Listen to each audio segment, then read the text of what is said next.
The man in the reflection. When I moved into my new apartment, I didn't expect the guest room to come with a mirror already mounted on the wall.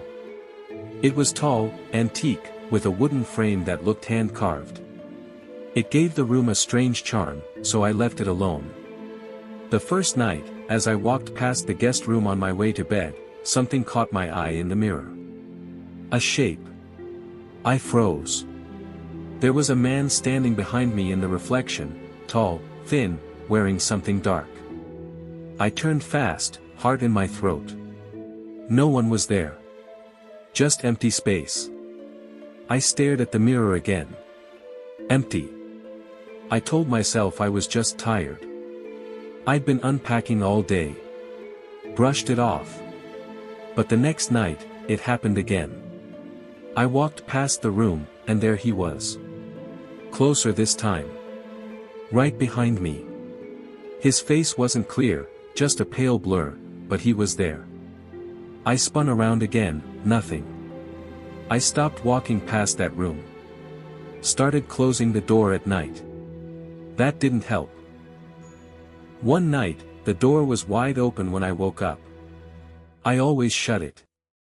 But there it was, open, with the mirror staring straight at me from down the hall. One night, I had enough. I grabbed my phone and took a photo of the mirror. Thought maybe I'd catch whatever I was seeing.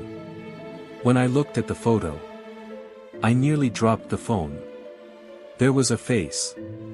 White. Hollow eyes. Pressed against the inside of the mirror. I stared at it until my battery died. That night, I pulled the mirror off the wall, dragged it outside, and left it by the dumpster at 3 a.m. When I woke up, it was back on the wall. As if it never moved. Same position. Same height. Same smudge on the glass. I called my landlord. He claimed it had been bolted in for years and couldn't just fall off or move. I covered it with a blanket. Around 2:30 a.m., I woke up to the unmistakable sound of nails, slowly dragging across glass. I didn't go back to sleep that night. I moved out within a week. I never took the mirror down again. But wherever I go now, sometimes I catch a glimpse, just a flicker, in mirrors. Like someone's watching. From the inside.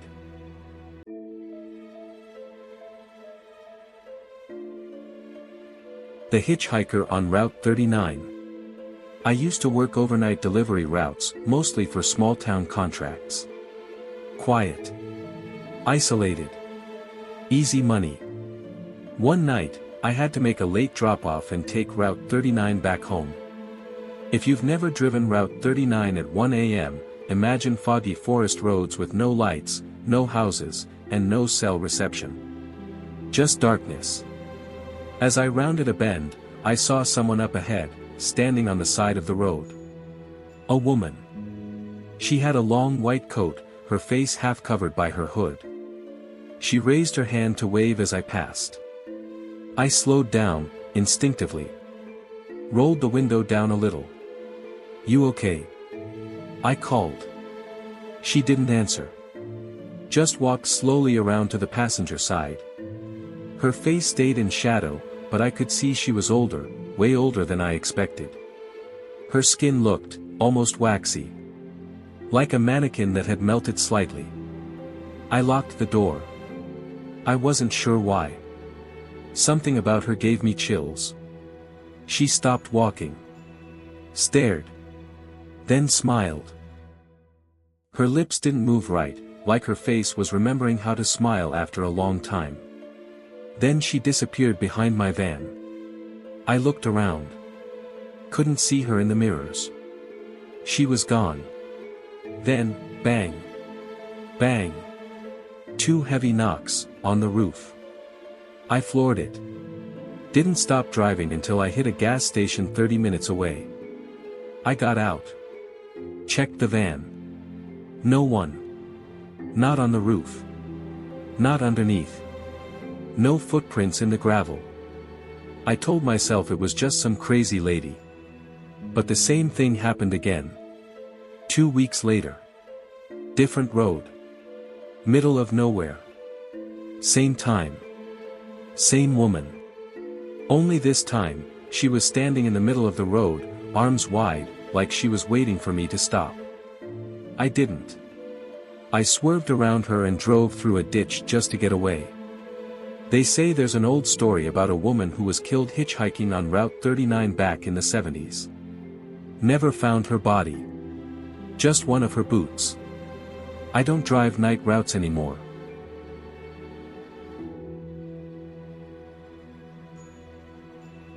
My sister's room. After my sister passed, my parents couldn't bring themselves to clean out her room. She was only 26. Died from an aneurysm in her sleep. No warning. I volunteered to do it. It was hard, every photo, every jacket still smelled like her. Every drawer had memories. But then I found her phone. It was dead, tucked into the back of a drawer. I charged it out of curiosity. Looked through her notes. Most were normal. Grocery lists. Reminders. But the last one. It was just a single sentence, "He's in my dreams again. If I see him tonight, I might not wake up."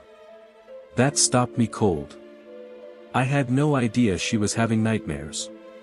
Or that she believed they were that serious. That night, I fell asleep on her bed. I didn't mean to. I was just emotionally drained. But the dream I had, it felt different. Real. In it, I was back in the room, lying on the same bed, but everything was darker. There was no ceiling light. No sound. Just the breath of something at the foot of the bed. I looked up, and saw a figure. A man with no face. Just skin stretched tight over a skull. He wasn't moving. But I felt him watching me. I couldn't move. Couldn't scream. I was paralyzed. His body began twitching. Slowly crawling up the bed. Then he whispered something I can't unhear. She didn't wake up. Neither will you. I woke up gasping. The next morning, I went through her journals. Found multiple entries, descriptions of this same man. Same face. Same dream. Over and over again. I don't sleep in that room anymore. And every once in a while, just before I fall asleep, I feel that same breath near my feet.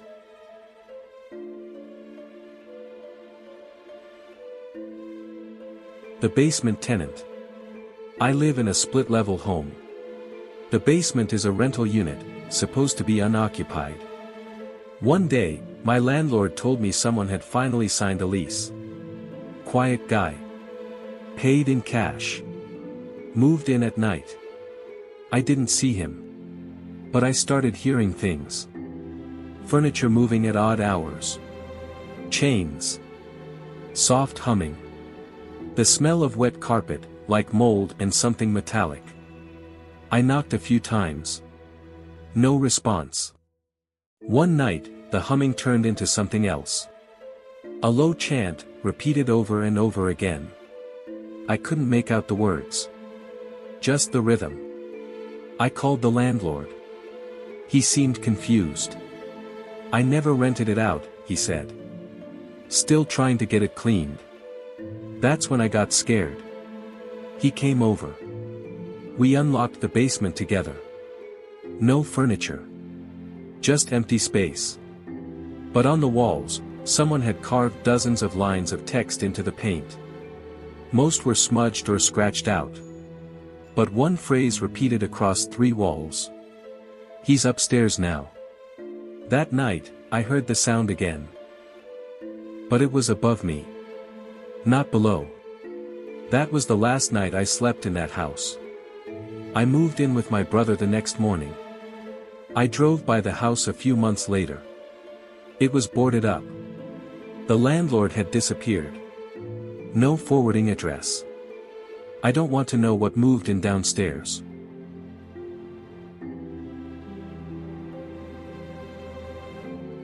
The clock at 3:07.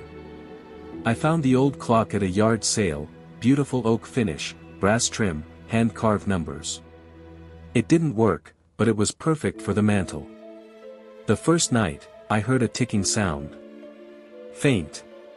I ignored it. The second night, it was louder, coming from the clock itself. But the hands never moved. They stayed stuck at 3:07. The next night, the ticking started again. Then stopped, exactly at 3:07 a.m. My bedroom clock began flashing. I never set it to that time.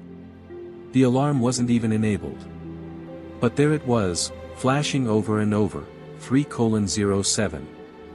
3:07. 3:07. I unplugged both clocks. Put the wooden one in a box. Put the box in the garage. The next morning, it was back on the mantle. I don't know how. I smashed it. Burned the pieces in my fire pit. But every night since, at exactly 3:07 a.m., I hear tick, tick, tick, from somewhere inside the walls. And now, sometimes, my phone vibrates at that same time, showing no notifications. Sometimes I hear my name whispered just after the ticking stops.